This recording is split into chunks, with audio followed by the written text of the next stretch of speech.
Welcome back, everybody. You're listening to Cut the Shit. A podcast that takes a closer look at the IT industry, both the good and the bad. My name is Cameron Plato. And I'm Bryan Law. And I'm Bryan Link. On today's episode, I'm excited to announce we have our very first non-Plow guest on the podcast. Plow President Bryan Law will join me today for a conversation with Tim Saylor. Tim currently serves as Vice President of Information Systems at Averitt Express, a freight transportation and supply chain management company based in Cookeville, Tennessee.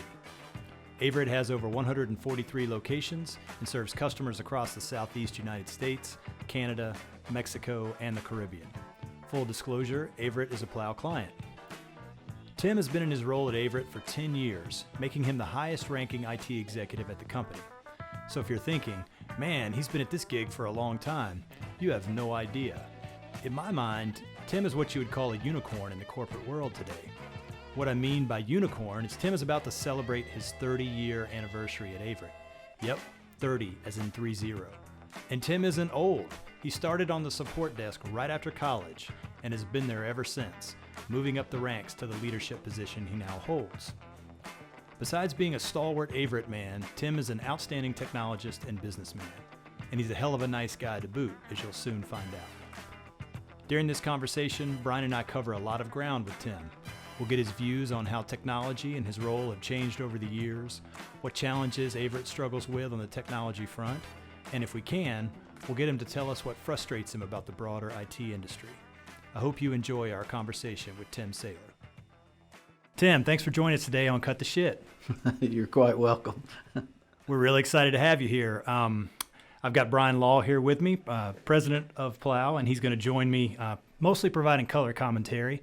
We don't trust him enough to go all the way with the interview.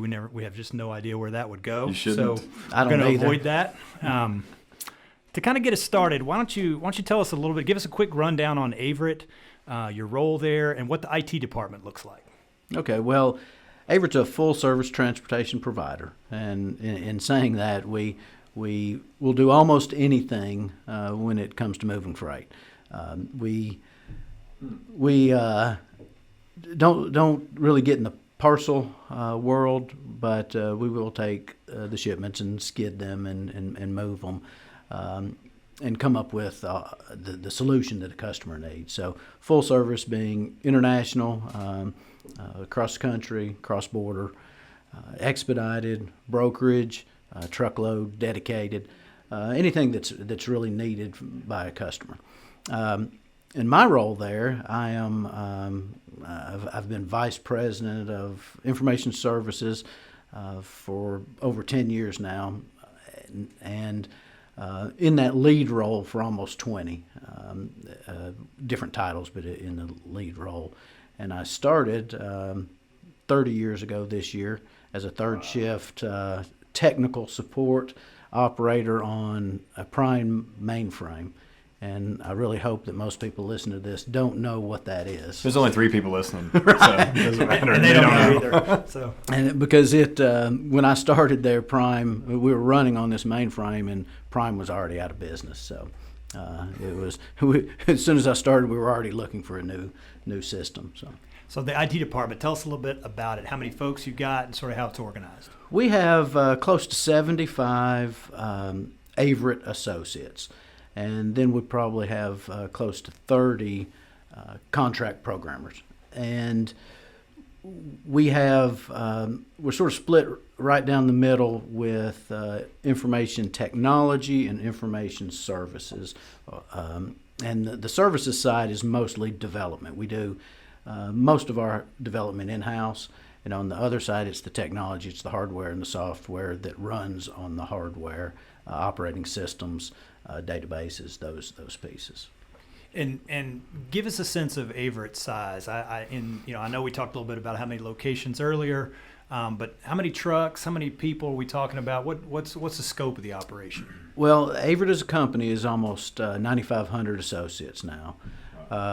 We have 85-ish company locations, and then probably another 40 to 50 customer locations that we work out of, and that's mainly in our dedicated division.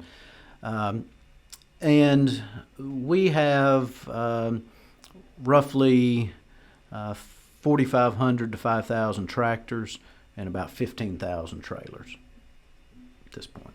Pretty good size operation. And you see them everywhere. You can't drive down the road and not see them. No question. And they're always clean. You know, especially if you're in Tennessee. You know, we're Tennessee's carrier. Yeah. Have like to call ourselves that. We've you know, sort of owned Tennessee for a long time. Got it. Since you started at Averitt 30 years ago.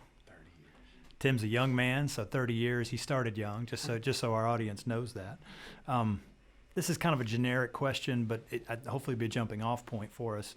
When you think about the industry, what trend or change has really surprised you the most over that time frame?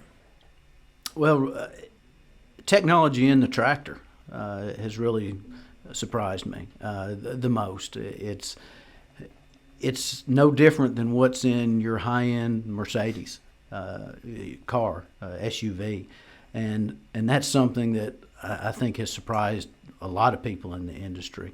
You know, the safety features are just amazing. They're the same thing. You know, it's the automatic braking, it's the adaptive cruise, it's the lane keep assist. It's all those pieces that come in your brand new Mercedes, and it's there in our tractors.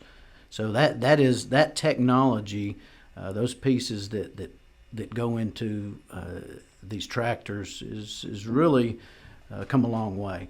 You know, fuel efficiency, the power, the ease of driving, the automatic transmissions. It's like I said, come a long way, and it's really surprising. You know, we deal with a lot of technology. We deal with local area, wide area, all the equipment that we have, routers. You know, the cybersecurity, everything. That's come a long way, but most people just would not realize what's going on in the cab of a truck. And in that sense, what is that level of change? So that's mostly, I'll say, at the manufacturer level, right? That's whoever builds the cabs, right, or builds the tractors. Right. How has that impacted the service? What does that mean for your team, and how have you seen, or does it mean much for your team in terms of the work that you guys have to do? Sure. We have onboard computers. We have our own onboard computers. We've been an Omnitrax customer for a long time. You know, our network plugs into the tractor. We get the maintenance codes. We get any issue that's going on. It comes through our network to our systems. So our maintenance people know what's going on. They can troubleshoot. They can do a lot of different things. We also get tons of data from our customers, you know, through our drivers at their locations. You know, we have tablets in the trucks. The drivers use those for all pickup and delivery. And we use them in our truckload and our dedicated. We have workflow. We have a lot of different technology that interacts with customers, interacts with the driver, interacts with the engine, the speeds, the idling, the over revs, the hard braking, all of those things we can see. Yeah, I mean, I'll tell you, I can't remember. My grandfather was a truck driver, and the last time I was in the cab of a truck, I was probably 11. So it looked like that, right? Yeah, I'm sure it's exactly the same. Yeah. Exactly the same. You know, he had the standard transmission. Right. And I think the fanciest thing of technology in his car, besides the engine or in his cab, was a CB radio. Right. Breaker. I'm giving a little bit of indication of my age, but it's no doubt that things have changed. That's pretty interesting.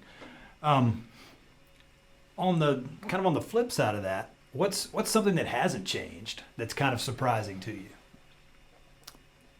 Paper delivery receipts. You know, we're still printing delivery receipts and handing them to a customer and letting them sign them. Now, that is slowly going away with our new application on our tablets. We're eliminating as much of that as possible and have the signatures on the tablet. But printing those delivery receipts and still handing them to the customer is one thing that hasn't changed a bit. Was that driven by you guys or by the customers? Well, we would have liked to have been out of the paper delivery receipt, you know, a long time ago. But there wasn't a real solid solution. And most carriers are still doing that, so most customers still expect it. So when they expect it and they have their processes in place, it's hard to just eliminate it and say, we're not going to do that anymore. So it's a little bit of both. Okay, that's it. I mean, I think for most of us in life, we're surprised that there's still as much paper that bounces around as there is. And I know, we usually joke and make fun of, say it's lawyers' fault, but I don't know that that's really true. I think there's maybe something psychological too to handing a piece of paper to someone Right. that we haven't necessarily shaken as a species. So maybe there's something to that. I think as you're well. right. All right. Well, let's turn a little bit. We talked kind of Averitt generically. Let's talk a little bit. Let's maybe get a little bit more personal. Over 30 years, I'm guessing there's been some highs and some lows. On the high side, what's something that you've accomplished, or you really feel like that went well during your tenure that you're pretty proud of? Well, there's been a whole lot more highs than lows at Averitt for me and the company over the last 30 years. I mentioned the old Prime mainframe. One of the biggest things and one of the hardest things we did in that day was the conversion to a network. We had dumb terminals. We had these huge modems that I think I've told this a couple times, that the fix to a circuit going down or modem acting up was pick it up about 2 or 3 inches and dropping it, and it reset it, and so we went to an Ethernet network 28 years ago, and went to Banyan Vines, and we had a billing system that a partner developed that would bill to the Prime and to the new AS400 software at the same time. Pretty state of the art at the time. So converting over to our LTL package on the AS400 and our truckload package on the AS400 was probably the largest project that the company has really had through the years. But we've gone back and we've made things more efficient. Our dock applications, our cross dock applications. We were one of the first carriers that scanned freight on and off the dock, and we knew where the freight was at all times within our network. That was a huge accomplishment for it. That made we were one of the first companies that put onboard computers or scanners, handheld scanners, in our dock associates' hands and or on the tow motors. So we had efficiencies completely across our dock, 18, 20 years ago, when that was sort of unheard of. So we were able to have almost real-time tracing almost 20 years ago. And then, of course, getting to the web, putting all that data to the web was a huge accomplishment. So those type things, as we've moved, have really been highs for Averitt. We've been first to market for a lot of those pieces. And really for the lows, there really haven't been very many. I mean, we have issues and we have problems and we make wrong choices at times, but our company always focuses on the future. We never look back. If you make a mistake, it's just moving forward. What have you done to fix that? How are you going to keep it from happening again? And then it's not thought of again. So very few lows, and better knock on some wood here. But the table's wood. So right. There you go. So we have had a lot of success. We have a lot of people in our department that were part of that conversion 28 years ago, and they're still there. So we have a good cohesive group, very solid leadership. Looking for a lot more highs moving forward. That's what blows me away too, is the amount of time people have been in that organization. Until you go there and you see the hats on the wall for the tenure, whether it's 20 years or it's 25 years or it's retired after 25 years. I don't know how many different ones of those there are, but it's just these baseball hats on top of baseball hat on top of baseball hat. And you mentioned you've been there for 30 years. I mean, the continuity, when you instill the right, culture and beliefs, the continuity that prevails is awesome. Oh yeah, we've got over 1,000 associates that have been at the company longer than 20 years. It's unbelievable. So it's and that's growing. Yeah. Every day. It's cool. Yeah, that's super cool. I mean, that's sounds like us. Well, we got to get to 20 years first, Bryan. But once we get there, then we'll see where we are. And to sort of speak to that, we are 50 years old this year. We've been in business 50 years, and we're still, even in celebrating that 50 years, it's not looking back. Right. Our ownership doesn't look back. It's about the next 50 years. And that's been made extremely clear to our associates and our customers. We're not concerned about the past 50 years. We don't rest on our laurels. It's what's going to happen in the next 50 years. Well, that segues nice into kind of the follow-up question of that. So always looking forward, sort of an Averitt mantra a bit. As you look forward, and we don't have to look too far into the future because technology changes rapidly, as we all know, but as you look forward 2, 3, 5 years, and you think about the industry and sort of things that are happening, what excites you the most when you think about that time frame as it relates to technology? Well, one of the big things that we're looking forward to is an application that we can have all of our divisions essentially on one system. Right now we have 4 major divisions, and that's our dedicated, that's our LTL, and that's our truckload. And then we have a non-asset division that has multiple divisions in it, including international brokerage, white glove, expedited, those type things. So it's really a non-asset group. So we have 3 platforms that support those 4 divisions, and a truck's not a truck and a driver's not a driver. They're different in each of those systems, and we're looking forward to migrating to a system that puts everything in one database, where a shipment's a shipment, a driver's a driver, and a truck's a truck. Any division could be dispatched on the same system. The truck's in one database. So that's really what we're looking forward to. Also, are you building that, or are you gonna? Is that something that you can get off the shelf and customize? No, neither. We are. We won't be building it ourselves. We're going to partner with a group that's yet to be determined at this point, and there's really is nothing on the shelf. There are a couple platforms that have all of those needs, but it's still multiple systems, multiple databases, but integrated extremely tightly. We would like to have that one relational database. Is that more for the data side, or is it an operational efficiency, or a little bit of both? Both. Okay. Both. You can imagine the inefficiencies that we have with the systems being separate.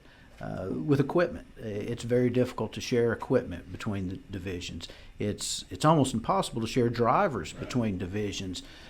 So that would help us put those people and that equipment in the same dispatch system, if you would. I got you. Okay. When you think about your company and you've got a lot of people with a lot of tenure, it's also a trucking company, right? The heart of the company are not software developers or IT folks, right? Not that those folks are perfect, right? They have their own pluses and minuses, but I would assume in general that the population is not the kind of people who on the weekends read about technology for technology's sake. So if you could wave a magic wand and make all of the Averitt employees know one thing that they maybe don't know right now about technology, what would that be? Oh, it'd definitely be anything educational on cybersecurity. For their personal life and the company. We of course train, but people get tricked daily, and that doesn't sound exciting to train them on cyber, but all of our associates need to know. You hear horror stories every day. But a little more exciting, I'd like them to know the efforts that we're making to make their lives easier. Whatever position they're in, whether they're a dock associate or a driving associate, a sales person, I'd like them to know that we're constantly trying to make their lives easier with systems, equipment, speeds, training, all of those pieces. Because that is our. You're right. We are a transportation company. We're not a technology company, and the only time people really care about the technology that we provide is when it's not working. And I'd really like them. That's fairly universal, Tim, just so you know. Right, and I'd really like them to know the effort that we make for them, because we're not there without the driver, and we're not there without the dock work. So let me push on that a little. What do you do to try to get them to know that now? I gave you the magic wand. Obviously, I don't actually have that. So what do you do today? How do you try to communicate that effort and that work you're putting in to use technology to make their lives easier? Well, one of the good things about Averitt, again, and it's not an Averitt commercial necessarily, but our culture is our secret sauce. We're all in management. We're all extremely close. It's like a family, even though it's a very large company. We've got 30 people that are really on the management team that are extremely close, and that group stays tight, and the information flows freely. We meet on Mondays and Tuesdays of every week, and that information flows. I've got a seat at that management table, and we flow to our VPs of sales, our VPs of operations, all of our corporate VPs. The information moves to and from, so their needs come to us weekly, and our results go to them weekly. Okay. Well, that follow up to that a little bit, as you think about that management group and maybe the board as well, so kind of at the senior level, something I hear a lot in talking with our customers is a struggle sometimes from the technology side to communicate with senior leadership and help them, how do you help them make sure that they feel good about the state of technology, whether that's both the positive and the negative? So what are some strategies that you guys have employed to communicate to that group specifically? You mentioned kind of a cadence, but what are some of or do you use certain metrics? Do you use certain approaches to communicate with that group? Not really. Once again, it's a weekly conversation about all topics, but then also I have an audience with almost every purchase that's made at the executive level, and it's not necessarily to get approval for the purchase, but it is.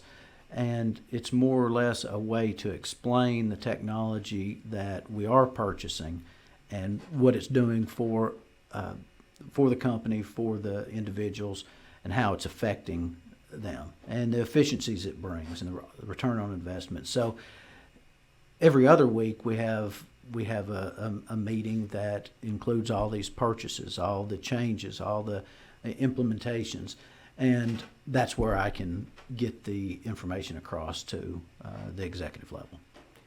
Anything is on any kinds of things you've tried that haven't worked in that front that you thought was a creative way to communicate either a set of information or a set of measurements that didn't work?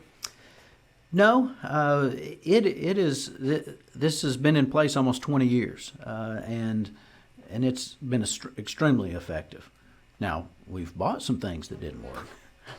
Really? I can't imagine. And we've tried to implement some things that didn't work. Never heard that. But the communication is wide open. Yeah. And it's actually that's the easy part of my job at Averitt. Our ownership is right there involved in every one of those meetings, and if he doesn't understand, he asks the questions, and I explain, and we try to make it as clear as possible. That's a great cadence and a great best practice, no matter how small or how big you are. I think that what we see a lot of times is customers or businesses get away from that, and you get so big, and everybody starts functioning in their silos, and the communication dies. To me, when the communication dies is when things become problematic. Right. So I've seen it there, done the right way for a long time. Right, and it goes all the way from purchasing memory for an iSeries to maintenance on routers. those discussions take place. Yeah. All the way to new systems, CRMs, Salesforce automation, Yeah. those type pieces. Now, one thing that we don't discuss as much, but it's discussed with different individuals, is some of the development. We don't discuss every sprint that goes on, those type things, but at the high level, the major apps we do discuss in our Monday and Tuesday meetings. We've kind of focused a lot on Averitt, kind of looking internal. So let's turn the lens outward a little bit and talk a little bit about the industry. This is a podcast about the industry. Right. So, you've been in this game a while, and so I have to believe there are a number of things about the industry that bug you, or that have frustrated you over the years. So I know you're a positive guy. So rather than starting with negative, let's go positive first, and we'll work backwards there. What's something about the industry as a whole that you feel like it does really well? Well, the industry's creative. If you have a problem, somebody's gonna solve it. So it's a very creative industry. The technology continues to grow, and that's what everybody's looking for. Everybody's looking for that next best thing that's going to give you that competitive advantage. There's a whole lot of people that like to be on the bleeding edge, and that's okay. We like to be out there. We like to be on the leading edge, but we definitely don't want to be left behind because it does give you a competitive advantage. So the creativity of the industry, the new technologies as you need them, the willingness to help. You can always find somebody that wants to help. Now, you get to the negative real quick, with some of that, but you always have someone that will be there to help you. Yeah, so that does get us to the flip side. What are some of the negative things, some of the things that frustrate you? Well, once again, you can always go ask someone if they can do something for you, and most people never say no, and they may have no clue what they're getting in the middle of. And one of the things that I guess is a serious irritation is somebody telling me that they can help me, and they don't even know our industry, much less Averitt. And unless you know Averitt and the industry, you're not going to do a good job of helping me in whatever area that I'm asking for help. And most people aren't honest enough to tell you that that's not in their wheelhouse. It's so competitive out there. Everyone is after the small amount of business that's there, and they're just not going to be real honest with you. Yeah, I think that's fair. And I get that. We've having been in a sales role before, right? It's hard to say no, even if it's not necessarily something you're real good at, right? And I think that's probably a challenge. It transcends technology, but technology creates an opportunity to a little bit of a Ginsu knife or a Swiss Army knife, where you feel like you can apply it to just about anything. And while that's true in the bigger picture, it's not necessarily true in the specific, which is where you live, right? You deal with specific problems. What's some advice? Let's kind of, again, you've been in the game a while, thinking about somebody coming up who's young and new in the industry. What's some advice you would give to someone who's fairly new in the industry, particularly if they want to try to grow into a leadership role over time, not just, hey, learn how to code or something like that? Well, sort of how we build our group and how we've done it for a long, long time. Even before I was in a leadership role, we look for a specific type of person. We don't. Well, when I was interviewed, nobody asked me my GPA. Thank God. And we're not saying that we're not looking for intelligent people. But we want people that know a team sport. We look for people that have been in a band, has been a cheerleader, has been on a team, somebody that knows how to work well with others, someone that knows what it feels like to lose, and doesn't like it. We want people to fight to win. We want people that have that work ethic to win. So, you can teach people the things you need them to know, but for somebody young, I would just recommend to get in, work hard, figure out the business, be a business person along with a technologist at the same time. You have to understand the business in most roles before you can be successful in technology. So I would recommend the first thing is learn the business, work hard, always be available, always be there to listen, and of course, the old saying, 2 ears and 1 mouth. Do a whole lot more listening than talking. I've got a little problem with that, but maybe I didn't when I was younger. But those are the things that we like to see. Those are the things that have made our department and company very successful. I'd say that's bass backwards in what we see generally out there, and something we've enjoyed with you for as long back as we can remember, because it is about people get lost. IT is about technology to many, versus it being something that helps solve a business problem, right, or accomplish a business goal.